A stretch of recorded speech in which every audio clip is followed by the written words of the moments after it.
ಹುಟ್ಟುವುದು ಸೋದರದ ಭಾವನೆ ಅಲ್ಲ ಸೀನಾ.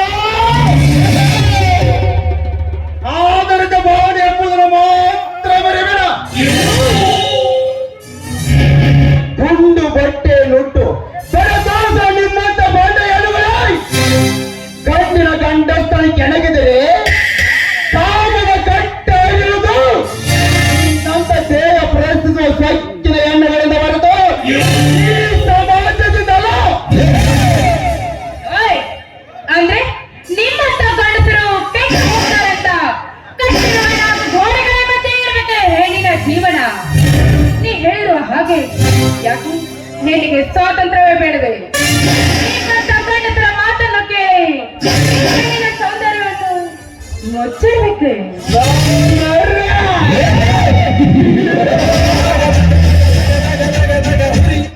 ಲೇ ಕಲಿಯುಗದ ಕಾಮಿನಿ ಎಣ್ಣೆ ಸೌಂದರ್ಯ ತೋರಿಸಲೆಂದು ಬೆಟ್ಟ ದೊಡ್ಡ ಬೆತ್ತರಾಗಿ ಬಂದಿದೆ ಎಂದರೆ ಸೌಂದರ್ಯಕ್ಕೆ ಮೆರಗು ಬರುವುದಿಲ್ಲವೇನ? ನನ್ನಂತ ಹುಡುಗರು ನಿನ್ನ ಮೈ ಮೇಲೆ ಗೂಳಿ ಅಂತ ನುಗ್ಗುವರು ಯಾರು?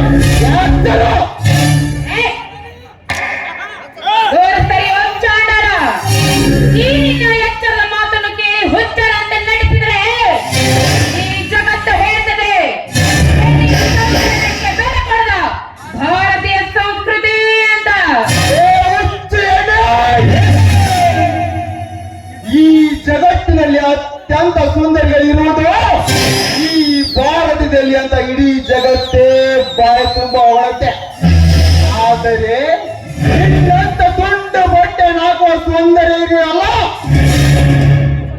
ಮೈ ತುಂಬ ಸೀರೆಯನ್ನುಟ್ಟು ತುಂಬ ಓಟ ಬಿಡಿದು ಹಣೆಗೆ ಸಿಂಧೂರ ಇಟ್ಟುಕೊಂಡು ಬರುವುದನ್ನು ನೋಡಿದರೆ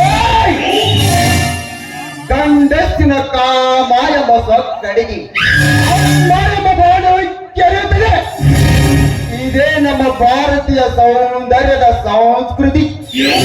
ಅದಕ್ಕೆ ಹೇಳ್ತಾರೆ ದೊಡ್ಡವರು, ಭಾರತೀಯ ಸಂಸ್ಕೃತಿ ತಲೆಬಾಗಿ ನಡೆಯುತ್ತೆ ಜಗತ್ತು. ಅಲ್ಲ, ಹೆಣ್ಣು ಮಕ್ಕಳು ತುಂಡು ಬಟ್ಟೆ ಹಾಕಿದ ತಕ್ಷಣ ತಪ್ಪು ಮಾಡ್ತಾರೆ ಅನ್ನಲು ಕಾರಣವೇನು?